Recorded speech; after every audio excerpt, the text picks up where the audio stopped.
I wonder if you heard all that audio to start things off on the podcast broadcast. Yo, what's going on? We are live here, youtube.com/beefvegan. Of course, on our Facebook pages. We're on the FM side, Rock 102.1, but right now we're playing some music, and welcome to the podcast broadcast. Good morning, Anthony. Good morning, everybody who tunes in and streams us, and good morning, Powers. Good morning, buddy. I didn't do our show open or pre-recorded show open today because it was just basically talking about weather and what we have to give away. So it was a lot of like self-serving stuff. We got so much content we want to get into for the podcast broadcast. We'll talk about what the hell Bocox is. We're going to mention that.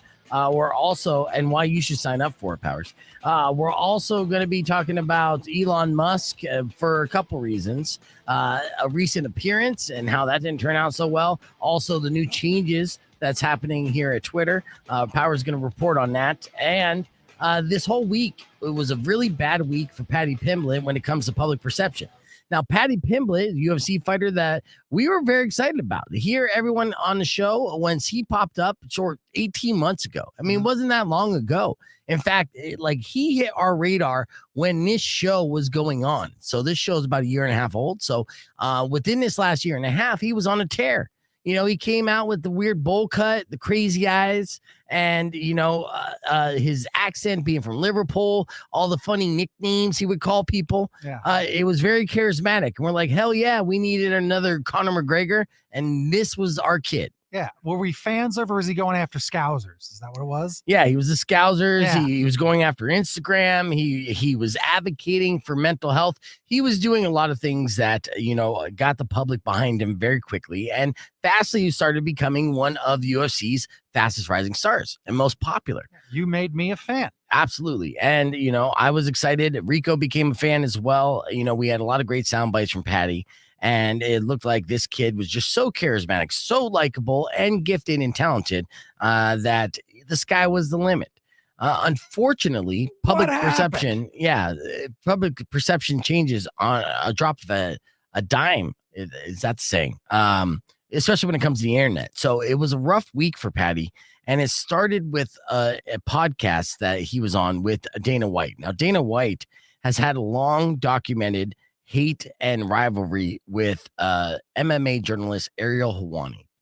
Ariel Helwani is someone who I revere. I think he's a very talented journalist. He's DIY. He's self-made in a lot of different ways. This was a kid from Canada who started reporting on WWE and UFC, basically uploading YouTube videos and building up his brand just from going out and hustling and working harder than anyone in the room.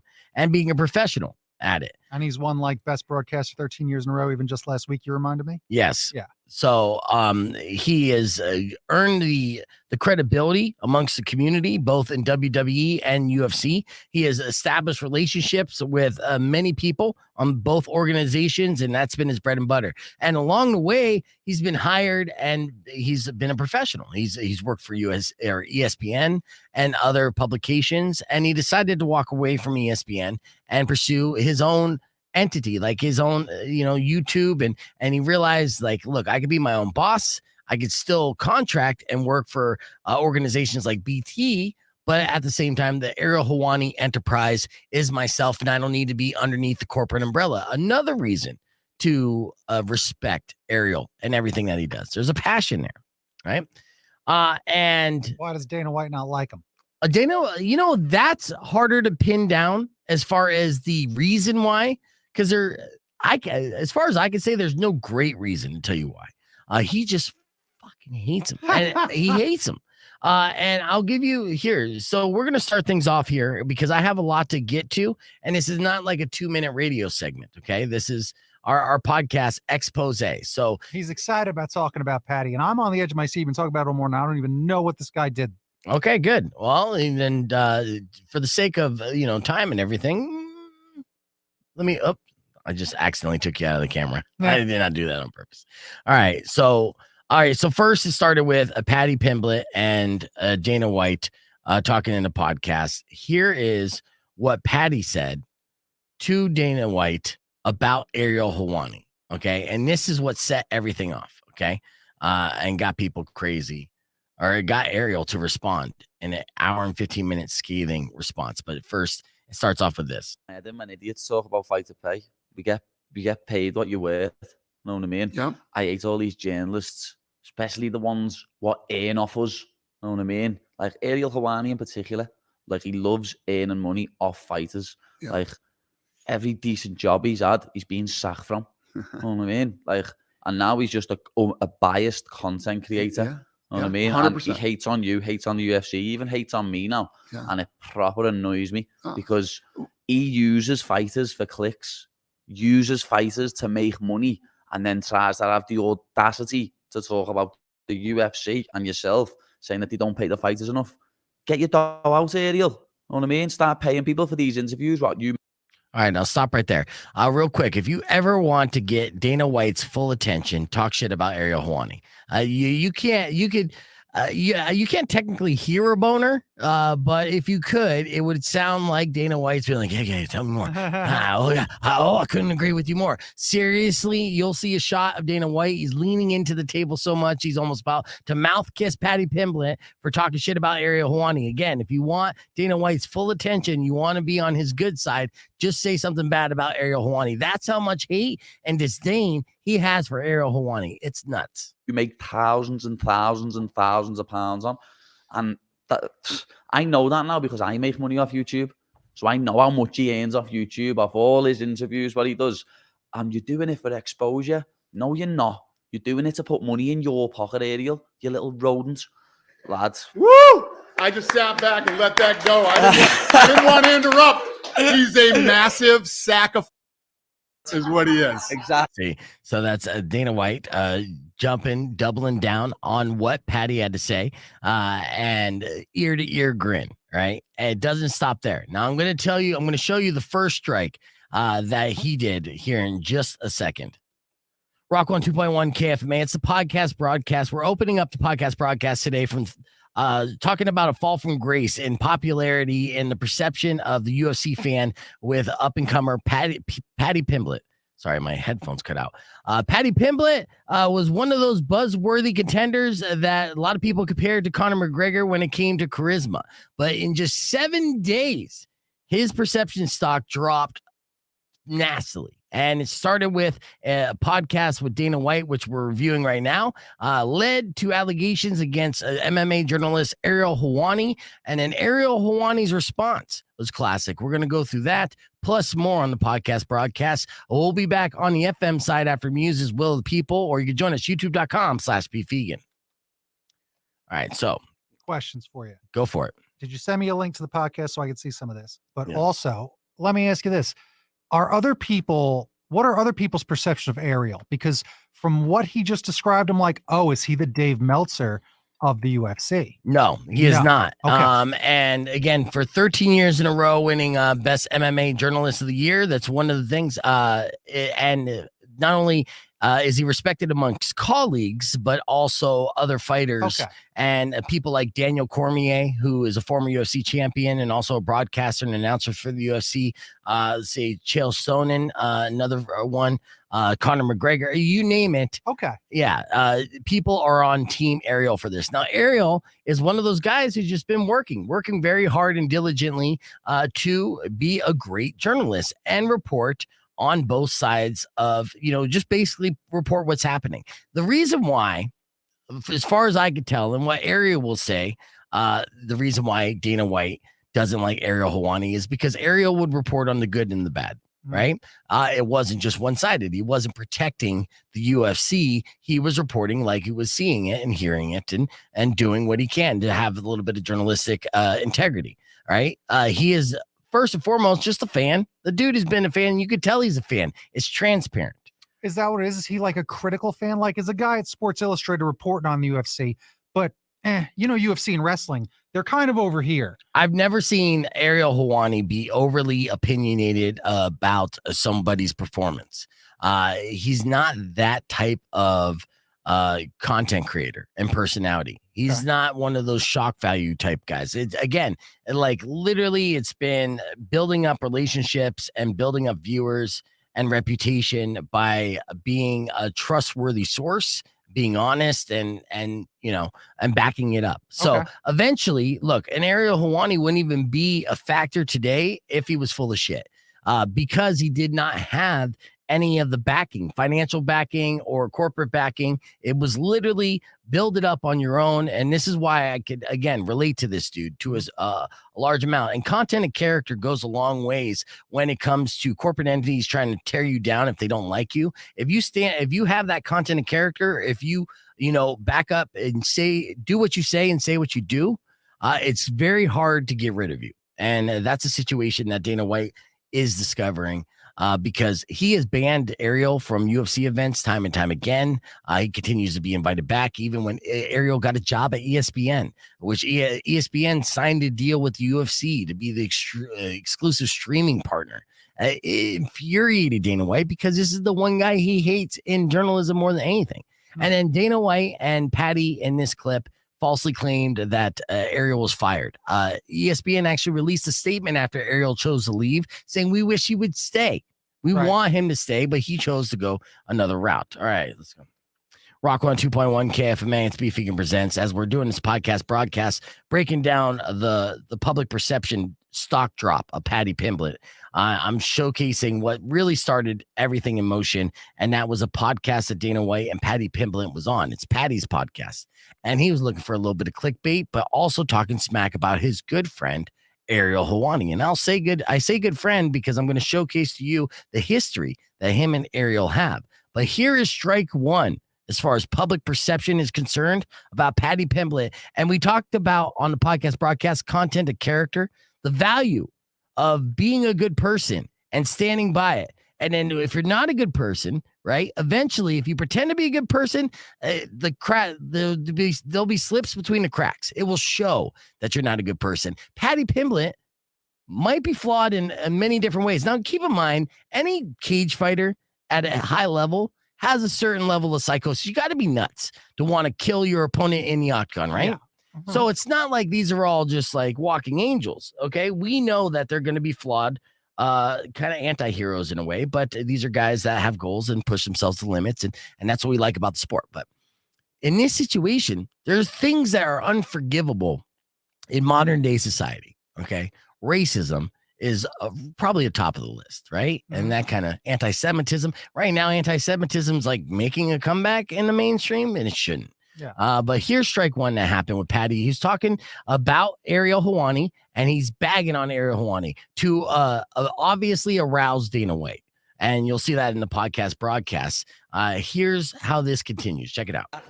He's the biggest piece of all time. Yeah. And I That's couldn't Dana have said White. it better. He wanted, like, when I was in New York for the MSG card last year, he wanted me to do an interview with him. And I had a paid interview that day, and he wanted me to really let go of that paid interview to do an interview with him for BT Sport, Remember what he's this. getting paid for. And he said, "Oh no, that's me journalist integrity. You're not a journalist no more. Far from it. You're From it. You're a content creator, Ariel. You're not a journalist. Stop lying. You're very biased in what you do and what you say." So true. And he went on his MMA hour and talked about me and my manager. And then I ended up messaging him. They're going to have to bleep this out, but me face. All right, so watch this. Okay, so right now he's just talking a little smack, but that's not like cancel word. That's not like, okay, whatever. There's a disagreement, so you don't like each other. But then Paddy said this. First line was, "You're a cheeky you." Know what I mean? Yeah. Did you hear that? And you. Watch. Know what I mean? Yeah. And he didn't like it.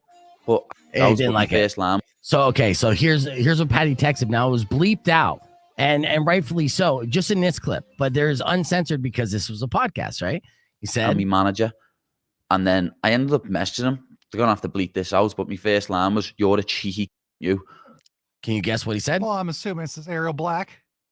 Ariel Black? No, Is Ariel Black? Did he say the N-word? no, you I no. can't hear what he's saying. He said cheeky Jew.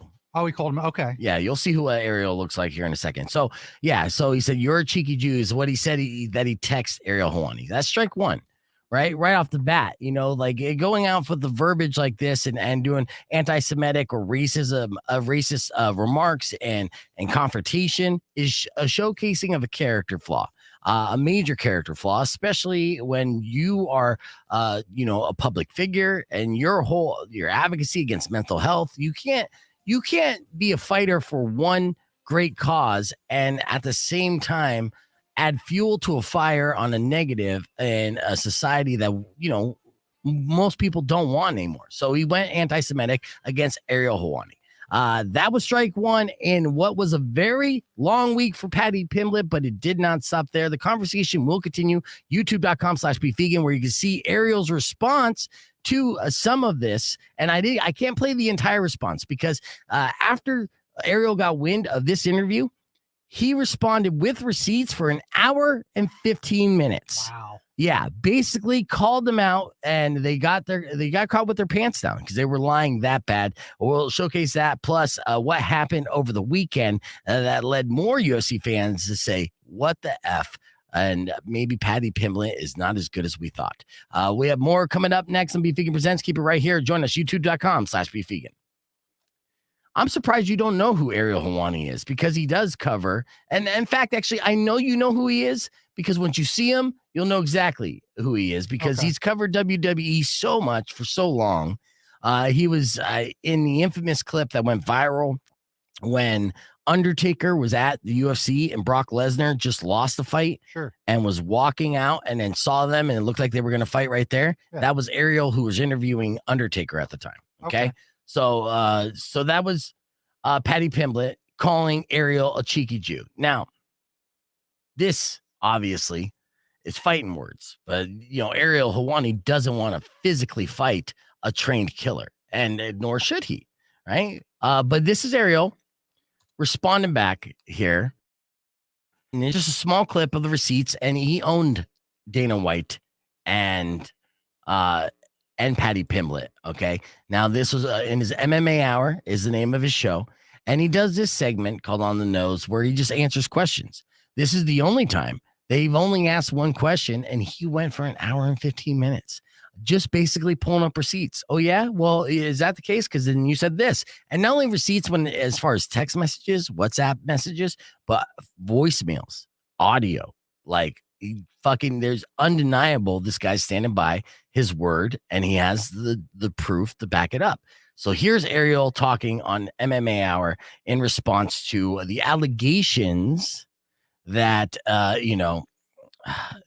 everything that Paddy just said. Check it out. Yo, the big fella. What's going down, Ariel? Just thought I'd let you know, lad, if you wanted to say hi or do anything with a man, I'll be in NYC in November. I think I want to be there from the 3rd to the 6th. And then I'll be coming back again on the 17th or the 18th. And then be coming back to Liverpool on the 23rd. So I'm about in New York, 2 separate occasions, just in case you want to see your mate. You know what I'm saying? October 27th. That's Paddy Pimblett sending me a voice note saying, hey, I'm going to be in New York if you want to do anything. I didn't reach out to him. I didn't ask him. He's saying, if you want to say hello or do anything together, right? I obviously understood that to be an interview or some sort of media thing. I write back, that would be amazing. I'd love to have you in studio on the show. He writes back, I'm in NYC now. Ariel, got something with Barstool and Howlerhead tomorrow on a podcast Friday morning. You'd have to message Graham and see what time I've got, as I don't know everything myself. You know what I'm like. No problem. So I take that message and I go to Graham. As you can see there, he's telling me I got this. So now I get this message from Graham. Paddy has a lot of quote unquote, as he puts it, paid booking requests right now. If BT want to put a budget forward, we can look to get something scheduled. Otherwise, he's got to take the paid work available to him. So I write back, a simple no would have been fine. Been around a long time, as you know. First time anyone has ever said this to me. Quite insulting, to be honest with you. They reached out to me. I didn't reach out to them. They reached out to me. So what I think in retrospect was, hey, let's see if Ariel will pay us for an interview. Right. So this is a big deal, right? So there isn't too many people in the world of MMA media that has a bigger audience and reach than Ariel Helwani. That's a fact. And, there isn't anyone else really in the MMA media community that's a more trusted source than Ariel Helwani. So, as far as journalism is concerned, yeah, this dude gets clicks and gets paid to host a show, an informative show, but the guest being on the show is reach for that said guest. Now, there's a history between Paddy Pimblett and Ariel Helwani. Another good reason to be a DIY journalist. And this is the new breed of journalists here that has been bubbling up since the YouTube era. Self-made, right? Mhm. This is not the corporate entity. Like, hey, these are our guys that we have sponsors with. These are the guys we're going to push. You can't talk about this, and this. So I'll give you an example. Corporate radio status. I can't play an unsigned band, right? I work for corporate radio. We got to play the bands that are, signed and what they tell us to play based off that. I can't go willy-nilly. But with Ariel being basically his own boss, having his own enterprise, he could search for up and coming talent like a baby band or an unsigned musician and feature them because he sees something in them that they got it. Now, he did this with Paddy Pimblett 3.5 years before Paddy debuted at the UFC. So they have a relationship, as Ariel's one of the only journalists to reach out to him, put him on a major platform and say, watch out for this kid, guys. This kid's got it. Right now Paddy blows up. In less than 2 years, the same guy who would give him a voice when nobody wanted to hear him is now hitting him up for money. Be like, yeah, if you want to do an interview and stuff, you're going to have to pay me because everybody else is paying me now. Well, again, that does defeat the entire purpose. It's just not how it works. Yeah. Like, I'm a star now. That is even what he ranted at on the thing. He said, pay your interviewers. So that is something he literally yelled out to Dana White. Yeah. And if you don't believe me, as far as did Ariel Helwani show Paddy Pimblett love? I have a clip of his 3.5 years before his UFC debut. He in the minor leagues in Liverpool, in the UK. Nobody in the United States gives a shit. Not even close. Okay. And this was the reception that Ariel Helwani and his crew gave Paddy Pimblett on his show when nobody knew who the fuck he was. And it went a little something like this. Check this out. We've got his entrance song here. That's what happens when Paddy Pimblett comes in studio. Look at this guy. Let me stand up. Belter. Look Didn't at think you'd have the tune on. Hey, Paddy Pimblett, how we're are flying. you? Lovely to Wow. finally meet you there, Ariel. Pleasure, Paddy. I am so excited about you being here. You got the tune on and everything. Belter. How do you feel? Great. This is a great song. I've told you this is one of my favorite entrance songs in the sport. This is amazing. I can't believe you're here in the flesh. I know. You're a living you're a legend in this studio, right? Everyone talks about you. They love you here. Great. I'm a lovable guy, aren't I? Did they give you love when you were waiting back there? Yeah, of course. Okay, good. I mean, can you get a nicer welcoming than that? Yeah. And this was just the beginning, right? Yeah. Ariel was fondly covering Paddy Pimblett from the get-go. When Paddy got on our radar, like the rest of the world's radar, it was a cool I told you so kind of bragging moment that Ariel could do. So he is the same way that I'm like looking out for bands for the next big band. So I relate to this. It just resonates with me so hard.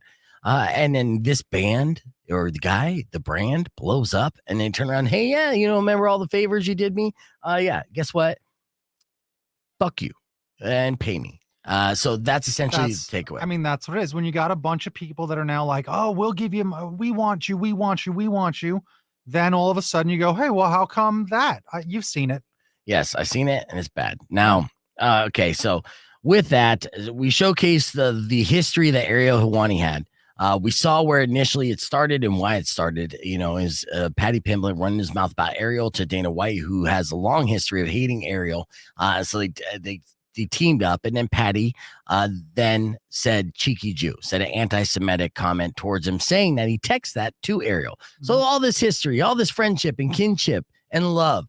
And then as soon as he's like, hey, no, I'm not going to pay to interview you, then you go for an anti-Semitic slur. That shows a character flaw, right? Content and character is key in longevity, in the public eye.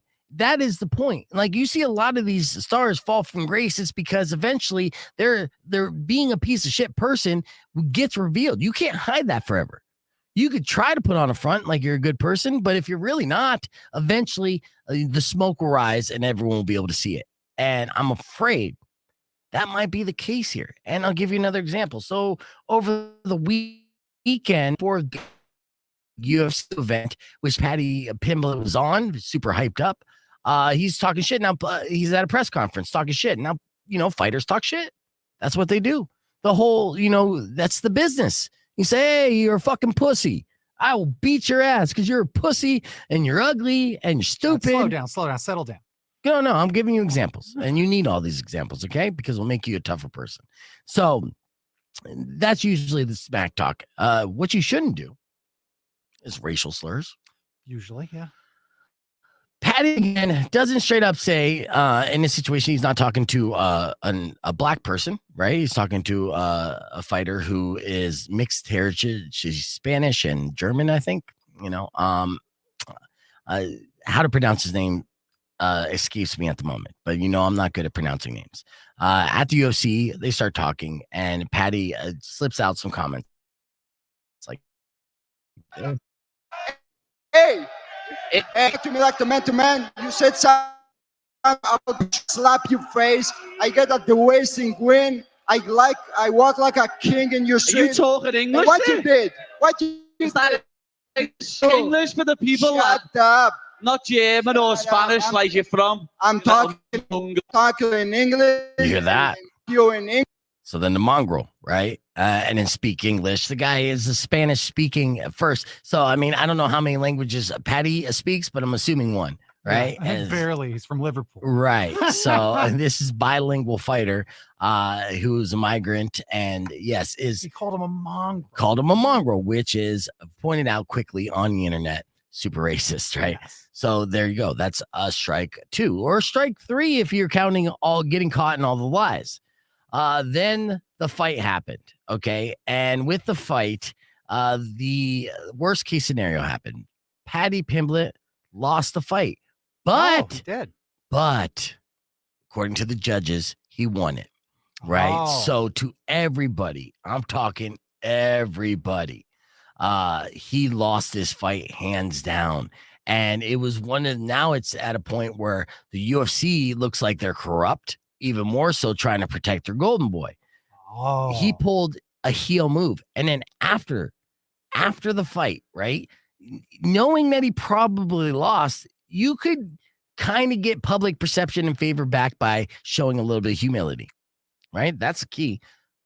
Zero humility. He came in Recording on the Zoom. opposite, which I'm gonna Who give still you- does that? Thankfully, with Rivers. Sorry about that commercial here. Here is Paddy Pimblett's post-fight press conference, and you could hear how he acts.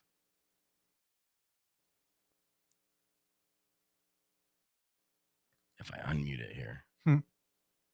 For the winner by unanimous decision, Paddy!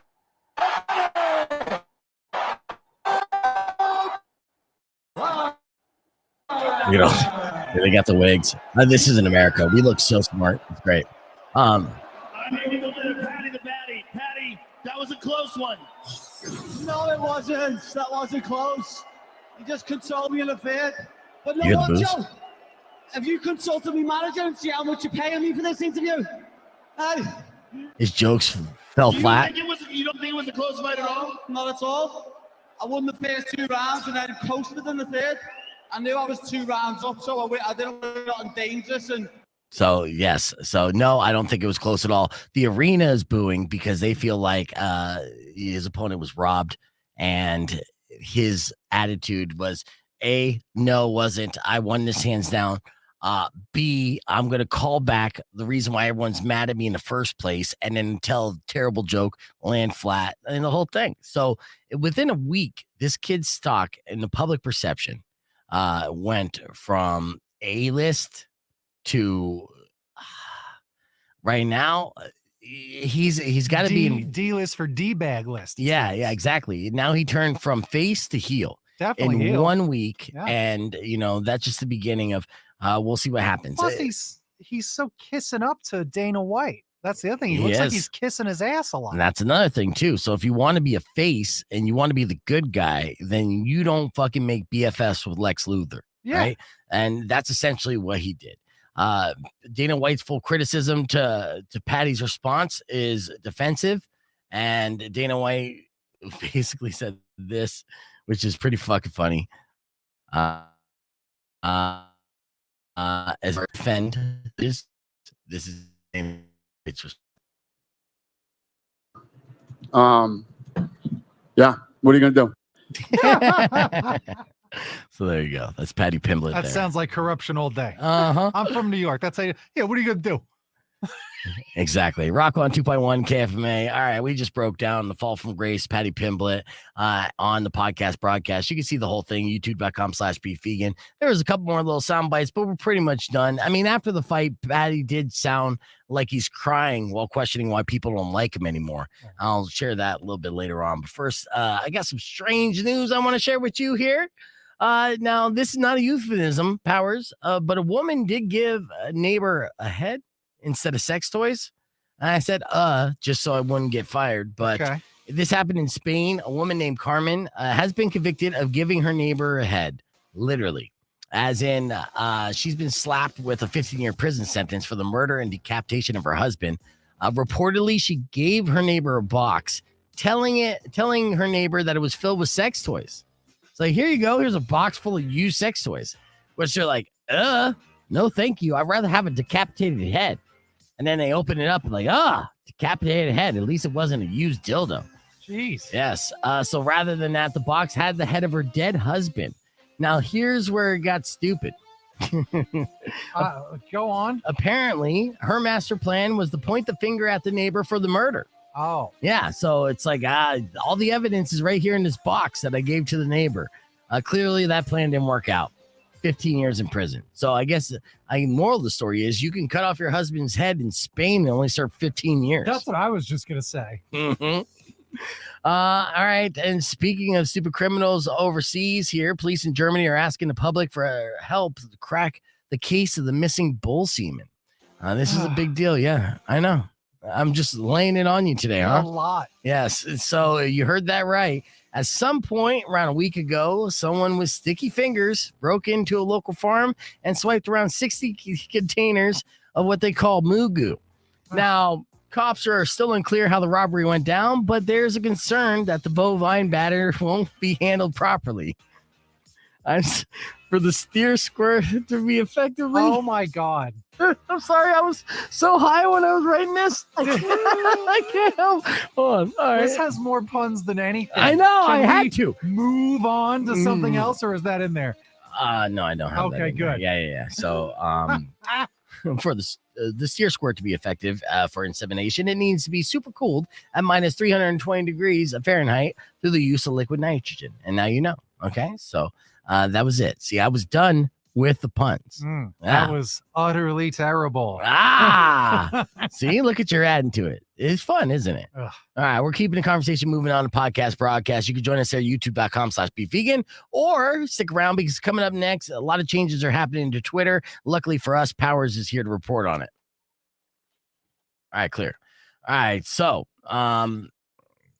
let's now that we're on just the stream, let me just read this back one more time because it is a lot of puns and it deserves because grow up. All right. Grow up and be immature with me. I'm supposed to grow up. Don't be a little bitch. Go ahead. What does this have to do with being a little bitch? This has to do with. I like how you sounded like me when you repeated it. It was nice. You Yeah, it's on brand. Okay. So police in Germany. I'll do it like a proper news reporter. Okay, yeah, do it. Okay. Yeah. All right, back to you, Beef. Yeah, actually, I got it right here. Okay, this is breaking news. Breaking news. Police in Germany are asking the public for help cracking the case of the missing bull semen. Yes, you heard that right. At some point around a week ago, someone with sticky fingers broke into a local farm and swiped around 60 containers of the moo goo.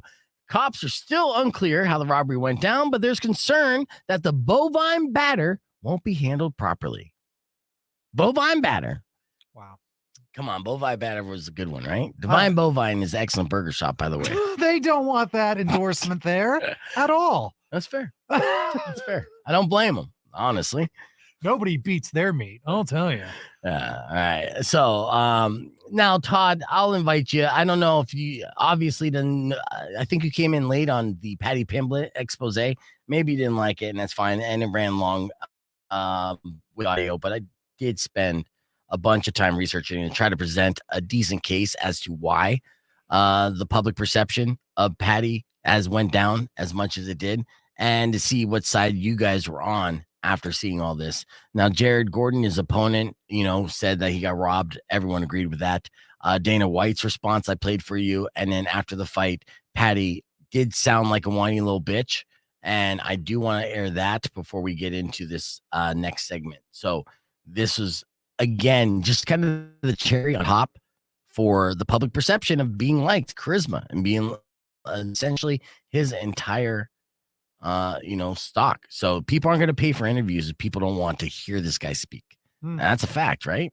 Yeah. So let me make sure I have that here. All right. Tell me he's not sounding. I could be wrong. You tell me what he sounds like here.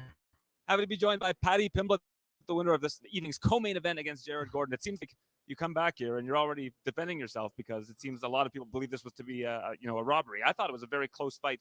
Either way, I figured scorecards could be interesting, but they were pretty much across the board. I don't think it was close. I don't understand how anyone thinks it was close.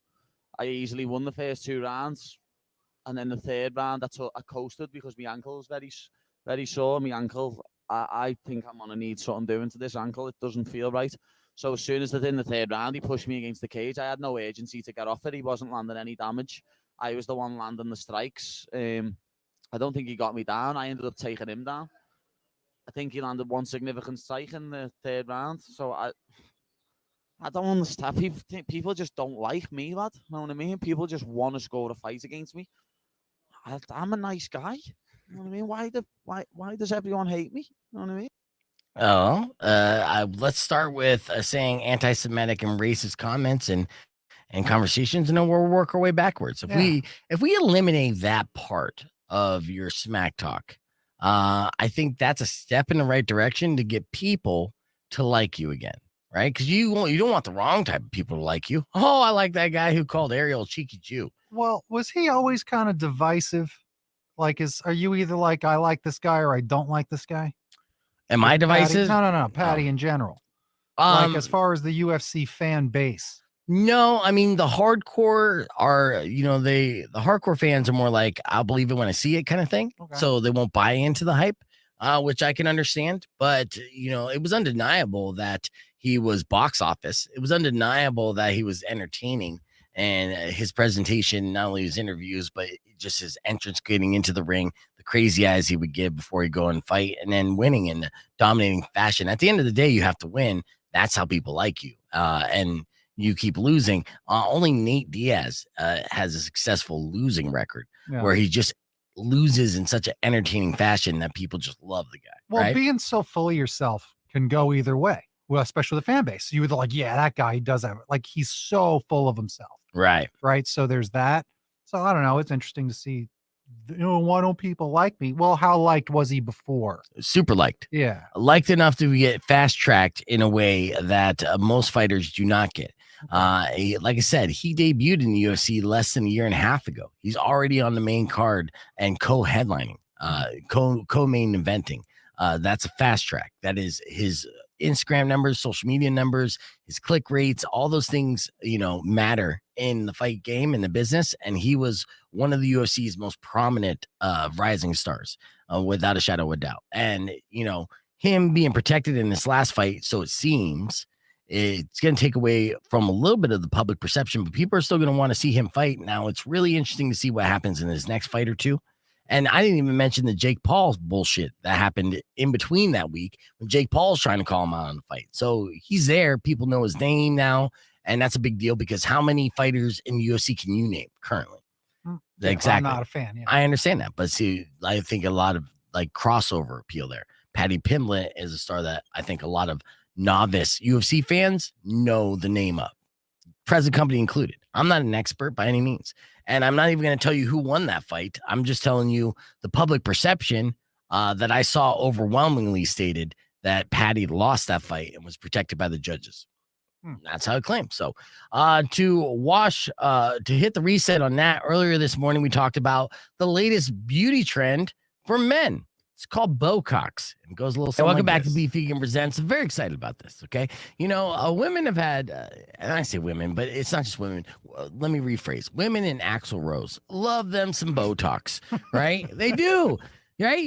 Just a little shot of poison up in the brow and it takes away the wrinkles. And Botox has been a thing, that is over the counter, not over the counter, but super easy to access and pretty affordable for people for like 20 years. And it's definitely been kind of a beauty secret of some for, again, a couple decades.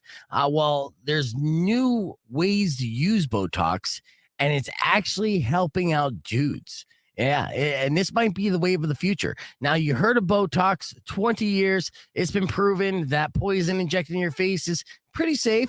We'll see in the next 20 years. A little botulism goes a long way. Yes, but ladies and gentlemen, be prepared to hear advertisements for a new product that's called Bocox. Oh, what's Bocox, you ask? You're allowed to say that? Keep going. Yeah, it's a brand, right? It is when you shoot Botox into the penis. And this is literally something that people have been doing recently. Treatments of the penis with Botox is thought to improve erections by relaxing the smooth muscle that controls blood flow into the penis, also by affecting some other, scientific words along with it. You don't have to worry about the details. Just shoot it up, man. Not only will it help the strength of it, they're saying here that it helps it appear longer because it's just dead swinging between your legs. You can't even feel it, man. I'm pretty sure you'll probably last longer too if you were looking for that because again, you're like, I don't know, I'm like paraplegic right there, just in that one spot. Now, I looked down, I'm like, oh, my zipper's down. Yeah, I was like, now, one of the difficulties faced by doctors is offering Botox therapy for ED, and there has been a lack of standardized method based on research, but they have been working on it. So don't be surprised the next time you go to your doctor, especially if it's one of those doctors who wants to upsell you on everything, if they offer you Botox injections to your junk. Yeah, I was going to say, you just made that sound like, who offers this? Not Dr. Hibbert, but Dr. Nick. Yeah. Well, no, I mean, the current research has been showing that Botox is safely both improve ED and increase the size of the flaccid junk. So, essentially just a swing. And honestly, when it comes to a guy's issues with size, it's not necessarily size when it's fully game time and they're showing their lover. It's size at the urinal. That's really what people are concerned about. Let me get some just hang time size. So when I'm in a bathing suit, I look respectable. And that's all they really want. And then in the bedroom, it's whatever, It's true. Whenever anyone walks in the bathroom, it's Poke bathroom, I just scream, I'm a grower, not a shower, anytime anyone walks in. I know. But in this case, you wouldn't have to be a grower because, again, it's just dead and hanging there. Yeah. So Bocox coming to a doctor near you.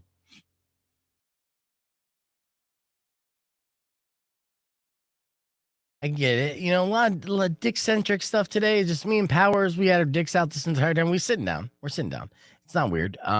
So yeah, I don't get it. I mean, as I was writing out the show yesterday and this morning, I realized there were theme. Yeah, only. No, I mean, some days are more dick-centric than others. Being on theme and staying on brand. Speaking of dicks, Elon Musk appeared at Dave Chappelle's Stadium show the other night and didn't get the response he was hoping for. Check this.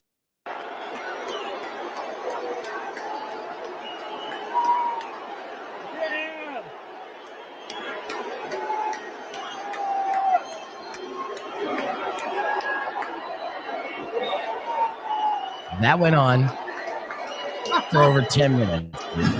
It's just a small clip. And then Dave Chappelle tried to joke watch it. Blame the poor people on the cheap seats. Hey, Dave.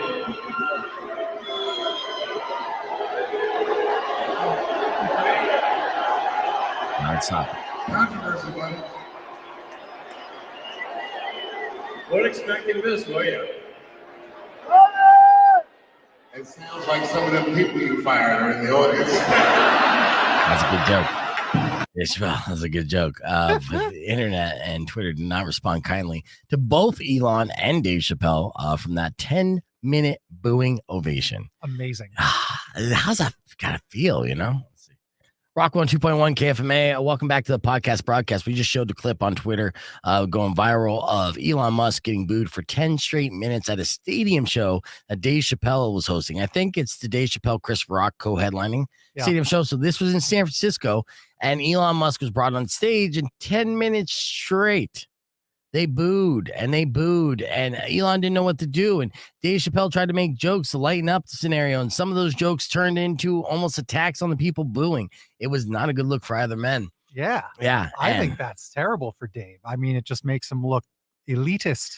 Yeah. Well, again, the public perception of Dave, we keep talking about public perception. Well, for Dave, it's like a teeter-totter. It goes back and forth.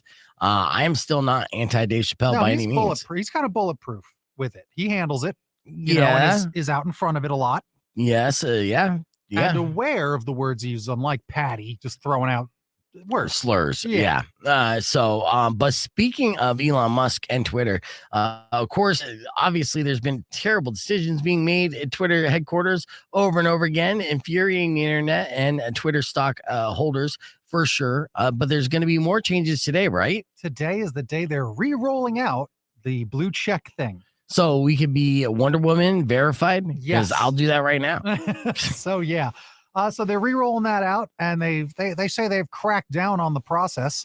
There'll be a vetting process now. Sure. Okay. Yeah, well, because a lot of people were going straight after Elon Musk's intellectual properties and saying, okay, I'm going to be blue check Tesla, and then say, oh, our cars explode as soon as you start them. It was a bad look immediately. Yeah. So, and then I remember I brought up the question, and it was me, you, and Rico. I'm like, what's going to stop anybody from trying to be a verified quote unquote celebrity? And Rico tried to, defending Elon was like, oh, there'll be a vetting process. There was absolutely no vetting process whatsoever. And it was apparent to everybody immediately. Yeah. And I'm not sure if you've been on the internet from time to time, but that vetting process, I'm sure you can pretend for a good day to be somebody. That's true. Yeah. Go the process. It's a 2-step process. 1, you start an Instagram page and say you're this one person. And then 2, you go to Twitter, start a Twitter page, and then pay $8. And now you're that person. Yeah. And say, look at my Instagram. Yeah. What's some of the changes that they're going to roll out today? Well, one of it is, so remember, you can buy the check mark for $8 unless you have an iPhone. They're charging you $11. Oh, they actually doubled down on that. That's going to be a thing. They're going to do the Apple tax. Store. Yep. The Apple tax is now a thing because of the ongoing beef with Elon and Tim Cook from Apple. That's great. Yep. All right, and then what else? So, you remember Vine? Mm-hmm. So Vine is the video service that 6 seconds of video, and that's what was fun about it. But then it goes away when things expand. Well, unfortunately, Twitter is going to expand from 256 characters. That means letters. You're going to get 4,000 now. Oh, wow. Yeah. So now is Twitter a tweet or is it a blog? Right. Well, I am a fan of threads when they're, informative and entertaining, but this will lead to a lot of people just going on full blown Twitter tirades for no reason. Yep. So I don't know if that's a good move. But they say, hey, if you pay for this, we'll give you more bang for your buck. You don't have to actually thread it. Yeah. So okay. What? Yeah. I don't know. I mean, when scrolling through my phone, the last thing I want to see is 4,000 letters. Right. I like a little bit of separation. My ADD brain, that's what Twitter does. It caters to the ADD. Yeah. That's why it's so successful. And it makes, honestly, think about it like that. That's why you get good jokes on there, because you got to be economical. Yes, absolutely. Any other changes that are is happening today for the rollout? As far as I'm concerned, that seems to be it. Rollout's going along, so we'll get more results probably by the end of the day on how much it sucked. Okay, yeah. And you guys can go out there and verify yourself as Beef Vegan on Twitter. Nobody will care. We got your beef tip coming up after these words. Keeping the conversation moving on the podcast broadcast. Always live, youtube.com/beefvegan. All right, clear. So I don't know. Now, JJ, I haven't seen JJ on the stream, but I think JJ would be excited for the 4,000 letters. I follow JJ, and he goes on little tirades from time to time. All right, getting ready for the beef tip. Earlier this morning, we talked about other things besides penis. Surprisingly, like we did another classic F My Life, and the last one was the best one. in my humble opinion. In case you missed it, it went a little something like this. Did you get caught self-loving by your mom? Awkward. It is awkward. Did you do something that got you fired from your job? I just get stupid. It's fun being stupid. Don't hide this in vain. Let us laugh at your pain. Call 600-KFMA right away. I promise we won't embarrass you. Because Beef Vegan presents F My Life. F My Life. F My Life. Yes, it's time for another edition of F My Life. These are unfortunate situations. Email to me over the weekend at beefvegan@kfma.com, subject line FML. But of course, if you have an F My Life you care to share on the air, you can always give us a call live, 600-KFMA, 600-5362. And if Powers and I agree that your life is F, we may be able to hook you up with something. Are you ready, Powers? Yeah. First email sent to me by Angela. She said, today my friend called to say that my boyfriend was at a diner with another woman. I immediately went and caught them in deep conversation. I slapped him and yelled, "Who's this bitch?" It turns out she's his half sister. Oh, F My Life. What do you say, Powers? I'm going to say big baby. Yeah? Yeah. Really? Why? Well, yeah, there's nothing wrong there. She's a fool, and he's fine. Okay. I mean, she went and committed assault over a misunderstanding in a public place. I'm going to say F My Life, Angela. Here's our next F My Life situation sent to me by Logan. Said, today my sister and her 2-year-old came over to my place for a visit. Not long after arriving, my niece ripped off her diaper and immediately took a dump on my white carpet. Guess who had to, quote unquote, suddenly leave afterwards, leaving me to clean up the mess? F My Life for Logan. What do you say? Yes. Yeah. And white carpet. Who has white carpet anymore? I know. What are you thinking? Yeah, double F your life, Logan. Get some tile. All right. Next F My Life situation sent to me by Albert. He said the other day, I punched my wife in the face. Oh, Jesus. Okay. Because she jumped out from behind the bedroom door in the dark. Oh. I'm afraid of the dark. I'm 21. F My Life. A big baby? No. That's a big baby. I don't know. He punches a wife in the face. If dude. she wrote us, then yes, that's F My Life. She got punched in the face. I don't know, he man. got scared. Yeah, you better hope and pray you don't ever get divorced, Albert, because this little funny misunderstanding is definitely coming up in trial, right? You're paying extra for that. All right, 2 more left. Ashley sent me this email, beefvegan@kfma.com. She said, yesterday I tripped over a caution, slippery when wet floor sign and sprained my ankle. Oh, she didn't see the sign and sprained her ankle. F My Life? Yeah, that's an F My Life. All right. I'll agree. Let's see. We agree on one. And finally, Jessica wrote this email, beefvegan@kfma.com, said, today I'm 3 months pregnant and have seemingly started having sex dreams about other men. Ooh. Last night, I had a passionate affair with an older man. Who was it? Beef Vegan. Yeah. Oh, big baby. Enjoy it. What do you say? It doesn't matter what you say. Yeah, exactly. Good job, Jessica. Keep those dreams a-coming. That's right. This guy. That's right. That was an email. Jessica, I think those dreams are normal.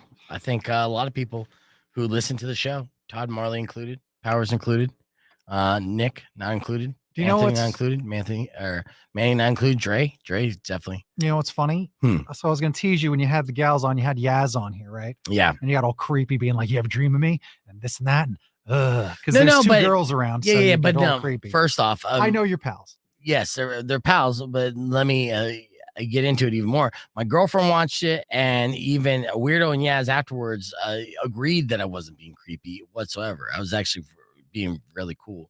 And I was, and it didn't come off as creepy to my girlfriend who watched it, nor did it come off creepy to Yaz, who I get creepier at games, but you know, she's cool. And I was saying this as a friend. Did I show up in any dreams? Like, you've had a dream about, have I popped up in any dreams in a non-sexual way? So that's what's funny about it, is I was going to say that to you and pick on you for it, being like, look at you, right? And then sure as anything, like a couple days later, I have a dream and you're in it. See? I hate Exactly. you. Exactly. And it was some anxiety dream about the turn that we make around the corner where it's all bumpy, because I used to worry about spilling my coffee in your car.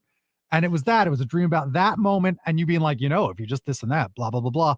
And that's all it was. Dropping facts. So dropping funny. facts even in his dreams. You know, like I said. Oh, wait, I think they call those nightmares. That's right. No, that's Yeah, nah, it happens. I make cameos in dreams all the time, and I'm stoked about it. Speaking of the spilling, that actually leads to our beef tip that we'll show here in a minute. But let's go to our Instagram here because Powers wants to show off his new side gig. If this guy didn't have enough hustles as is, he's now getting into the world of DJing.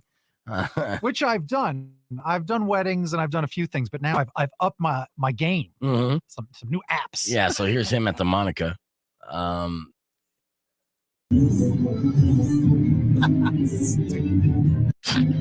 I hear is haha stupid. Just up here pushing buttons, pretending this is on or hooked up in anything. Yeah. Backwards hat, The way headphones better. weren't hooked in anything. Right? I'm just doing Let's that. add some bass. It's just the word bass. It just says bass. Bass. Now we're DJing. Now we're DJing. Look at this crowd. Fun crowd. Good times. Right? I mean, Powers does truly have a outfit for all occasions. Yeah, this was a brick suit. I was DJ Chimney. That's actually a really good DJ name. And of course, let's not overlook the 4 glasses, the 2 pairs of glasses. Like the guy has 6 eyes. Fucking super nerding it And it was always. for a cheerleaders event, so it's like go, go, go, which was great. If they remade locally, which the original was shot here, Revenge of the Nerds. I mean, I don't understand how you wouldn't at least get called on for like a background. I need at Walk-on. least a walk on Mhm. gold shoe. Yes. The last one. The last one. Okay, yeah, we hear it. We'll get there. DJ. It's that easy. I'll program it on.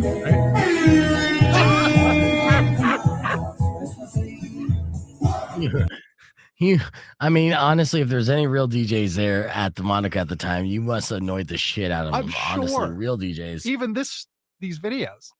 Right. Because it's like, I'm a DJ. Mhm. Like it's a joke. Yes. Meanwhile, this is like the equipment that the professionals use, and I have all the stuff. And I downloaded that app yesterday and taught it to myself and was like doing all that stuff. It was so funny. All right. Well, there you go. DJ Chimney available for your birthdays, bat mitzvahs, and holiday parties. Yeah. But I think I'm tomorrow going to morning, add that like a bit. I'm sure. Like kids DJ. Yeah. It's really fun. Tomorrow morning, we're going to have Shane from Tucson Foodie on the podcast broadcast along with Weirdo. Just a heads up. Rock 102.1 KFMA. We're almost out of time for the show, but I'd like to thank everyone for listening. As always, don't forget that Robin Nash will have your keyword for the Master of Prizes later on around 1:15. And on the line, it was $750 worth of diamond stud earrings. But if you text the keyword in and get a text back, I we're emailed. working on it. Yeah. If anyone that texted earlier and didn't get through, don't worry. I think they got it fixed now. So the next keyword opportunity is your chance to win with Robin Nash around 1:15. Tomorrow morning, I'm going to give away tickets for Pop Evil around 7:10, and we'll have Shane from Tucson Foodie in studio for the podcast broadcast along with Weirdo. Now, before we head out the door, it's time for your beef tip. This beef tip, I actually really dig. If you want to save money on gas, okay, because gas prices, they're going down, but they're still pretty high. And this time of year, we want to budget for other fun things like holiday presents. Well, if you want to save money on gas, then drive around with a bowl of water in your car. Have you ever heard about this? No. Now, this is a weird way to save on gas, but it works, okay? Drive around with a half full bowl of water in your car. It makes you slow down and not accelerate too fast. Flooring it when the light turns green can lower your gas mileage by up to 40%. Oh. Yes, this according to the EPA. So my beef tip to you is if you want to save money on gas, drive around with a half bowl of water in your car. And also if you get like thirsty, you got a bowl of water right there. So that's your beef tip. Thanks for listening. Drive safe, ride safe, rock local. Later, guys. When you wish upon a side of beef, that's that thing about true tip. Yeah, that's a good tip. And to all your grief. It's a real tip. But if you've been mean or kind of bad, I will knock out all your teeth.